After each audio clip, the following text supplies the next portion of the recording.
and a nose to the grindstone work ethic, but he was 28. The Civil War veteran now. The country had changed, and he with it. True, by this time the Hickoks were no longer looking for a frontier homestead, and they were content to live in Homer. Illinois, the original purpose of his first foray, no longer mattered. But mostly, James Butler Hickok was a different man. A routine job farming or any kind of simple labor was not for him. He had seen some of the American West, and he wanted more.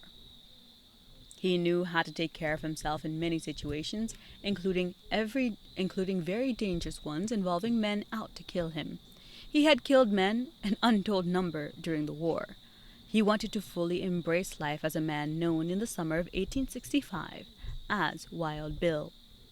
By this time, he too had acquired a distinctive look to go with his more ambitious life and with the new adventures yet to come.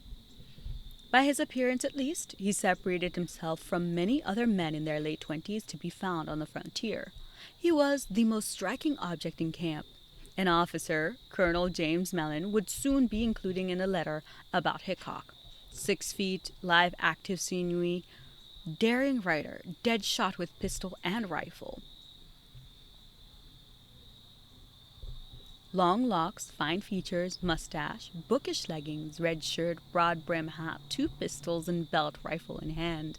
He goes by the name Wild Bill and tells wonderful stories of his horsemanship, fighting, and their hairbreadth escapes. Mellon concluded, "We do not, however, feel under any obligation to believe them all."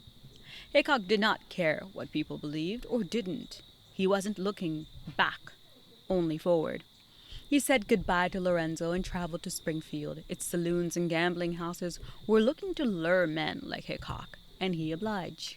Whatever reputation Springfield may have today as a peaceful place, it was anything but tranquil in the summer of 1865. There was a volatile mix of settlers and adventurers heading west, gamblers, prostitutes, entrepreneurs, you know the rest. And there were the guns. Unlike most men of the time, who wore pistols, Hickok did not use a single-action Army Colt 45. He now carried double-action Colt 44s, with the catch filed down for hair-trigger quickness. In his side pockets, he carried 41 caliber Derringers, and in his belt was a Bowie knife.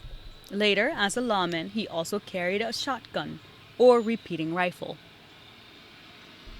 A decade later, another lawman, Wyatt Earp, would extol the effectiveness of shooting deliberately over shooting first and furiously.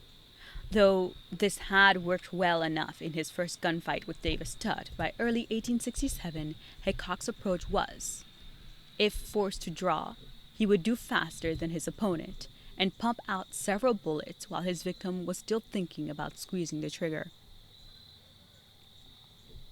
During idle periods when he was not a scout for the Army or a deputy, U.S. Marshal, or gambling, Hickok enjoyed putting on shooting exhibitions.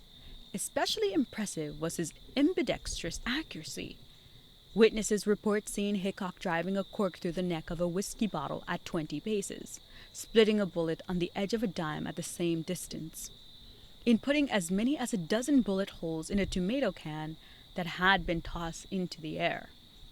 No doubt Hickok enjoyed the expressions of astonishment on the faces of his audiences, but such exercises also kept him in practice, and letting the public know he was always at the top of his game would dissuade ambitious gunmen from trying to take Hickok on. Such men may have entertained thoughts of gunfighter glory, but they weren't suicidal.